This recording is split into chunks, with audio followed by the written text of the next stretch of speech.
Beijing has announced that he is a separatist and they reserve the right to choose the next Dalai Lama. What happens next? 2 words. His Holiness, the Dalai Lama, is healthy.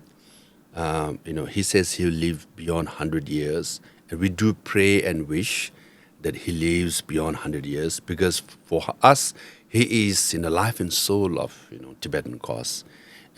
He has played an instrumental role in advocating for Tibet and keeping the issue alive for Tibet and global support for all these years. So no one has done more for Tibet than him.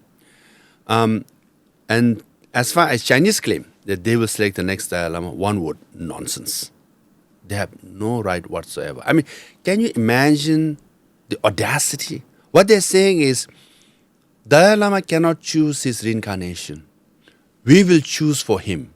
He's saying Dalai Lama has no right to choose his own reincarnation, but we have the right. Nonsense. Now, I've written a whole piece on foreign affairs. I can go through the whole elaboration if you are interested. But their main claim is that during Qing Dynasty, 1793, the Qing passed an ordinance called 29-point ordinance, and Article 1 was about reincarnation. That's the main claim. So there was a law which was implemented, and the golden urn was used, and there was a Chinese officer in that ceremony. Thereby, we selected Dalai Lamas, and hence we should have the right. So they're bringing history back. Now, there's a Professor Lau from Hong Kong University, he's engineering back. He has done this major archival research.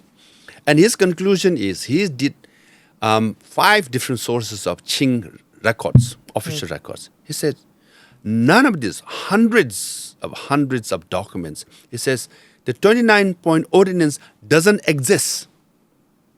1793 law doesn't exist. And then he says, there is no original Chinese copy. No, there is copy of the Chinese, the 29-point ordinance. No original Tibetan copy, not even duplicate copy of ordinance. Only thing that they have is a noting supposedly taken by an Amban official. That also in Tibetan, with or somewhat without seal. So what the basis of their claim, the 29-point ordinance just doesn't exist. Right? Now only thing they have left is this golden urn, which is there. And they put 3 sticks with ivory sticks, in which supposedly 3 names are written. One will be picked, and that will be the reincarnation. But then, if you analyze that golden urn, so traditionally, all the Dalai Lamas, their regions especially, and Tibetans do that too. All the Lamas do. When you do divination, it's called divination. You put in a bowl, you have a dough, you put 3 names in it, and then you pray in front of deity, and you roll it, and 1 name pops up. And so it's okay, he is the reincarnation, right? Or if you want to be more sure, he will put the name back, again pray, and then, roll the doughs, and then 1 pops out, and open it. Now, if 3 out of 3, the same name comes up, confirmed. 2 out of 3 comes up, confirmed, right? So that's how they do it. It's a traditional practice. Okay. Religion used to do that. The only thing Chinese did was replace the bowl with the urn and replace the dough with 3 ivory sticks. So they've just changed the material. They're claiming we have the final authority because you use golden urn, right? Just by changing material, you have no right whatsoever. So will the current Dalai Lama choose his successor? How does it work? Now, in September of 2011, he said 3 ways, right? So one, he could go through selection, which is like all the cardinals meeting and selecting the Pope. High Lamas could meet and select the Pope. So there is no conventional president per se, so least likely. Second is emination.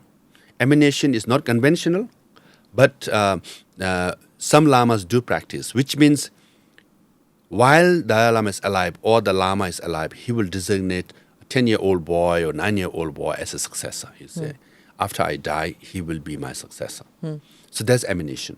Third is reincarnation. Reincarnation is like, Hindu tradition also. One has to die, then his soul, in Hindu it's called Atma, but in Buddhism is a little different. It's consciousness will transfer, to the womb of a mother, and the infant is born.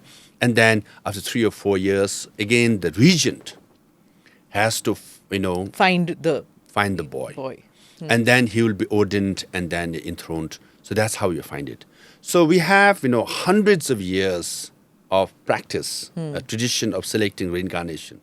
Chinese have no business whatsoever. I mean, they are communists, they are atheists. They destroy monasteries, they destroy monks and nuns. They don't believe in religion and they have no right whatsoever to select, religious leader. Do subscribe to the ANI Clips channel to get shorter versions of this podcast. Click here to watch the full episode.